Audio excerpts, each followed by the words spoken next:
अज़मा बीबी, आप जो कमिश्नर की प्रेस कॉन्फ्रेंस है उसको आप कैसे देखती हैं? वो क्यों बोले और वक्त का चुनाव क्यों किया, और 13 सीटों के ऊपर उन्होंने जो सवाल उठाया, आपका तज्जिया क्या है और इन्फॉर्मेशन भी क्या है, दोनों बता दें।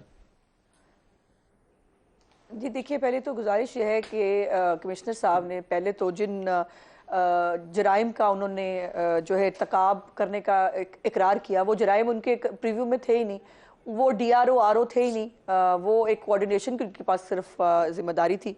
और उसने जिन जराइम का उन्होंने कहा मुझे सजाए मौत दे दो, उसकी सजाए मौत तो होती नहीं।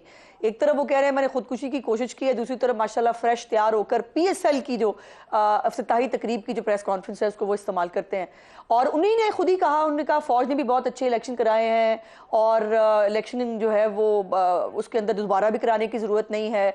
और ये यहाँ जो जितने लोग रोना पिटना डाल रहे हैं, ये अजीब इलेक्शन हमने देख कराया कि राना सनाउल्लाह को हमने बड़ी आसानी से हरवा दिया।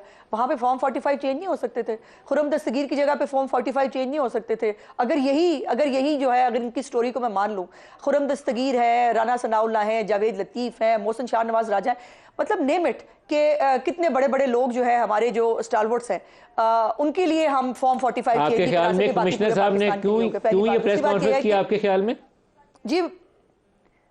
जी कमिश्नर साहब का बहुत जो हमारी इत्तलात के मुताबिक कमिश्नर साहब का मियां असलम इकबाल से ताल्लुक था और उनके बेटे का भी कुछ ज़मीनी जो काफ़ी हाउसिंग सोसाइटियों से शगफ था कमिश्नर साहब को, उनकी अपनी फैमिली के, उनके बेटों के जो कारोबार है वो भी हाउसिंग सोसाइटियों से मुतल्लिक है और असलम इकबाल साहब के साथ उनका एक करीबी ताल्लुक है। इसलिए तो कहा है कि अब चूंकि उनके ऊपर मेरे ख्याल केस भी शायद दर्ज हो गया है, अब जो है वो पुलिस इस पर इन्वेस्टिगेट करे, उनका टेलीफोन ले लें कब्जे में और आपको निकल आएगा, डिटेल्स पता चल जाएंगी किस किस से राब्ते में थे। फिर दूसरी बात यह है, इतना इत्तेफाक है कि पीटीआई का सोशल मीडिया जो है उसके अकाउंट के अंदर कहा जाता है कमिश्नर साहब जा रहे हैं प्रेस कॉन्फ्रेंस के लिए, तैयारी कर लें, फलाने फलाने फलाने जर्नलिस्ट को भी ऑन बोर्ड ले लें। वो कह रहे हैं हाँ जी बिल्कुल सबको ऑन बोर्ड लिया हुआ है। उनको कैसे पता चल गया था कि कमिश्नर साहब जो है वो प्रेस कॉन्फ्रेंस करने के लिए जा रहे हैं? इतनी सिंपल बात नहीं है, जो बड़ी इंपॉर्टेंट बात मैं अब करना चाहती हूँ।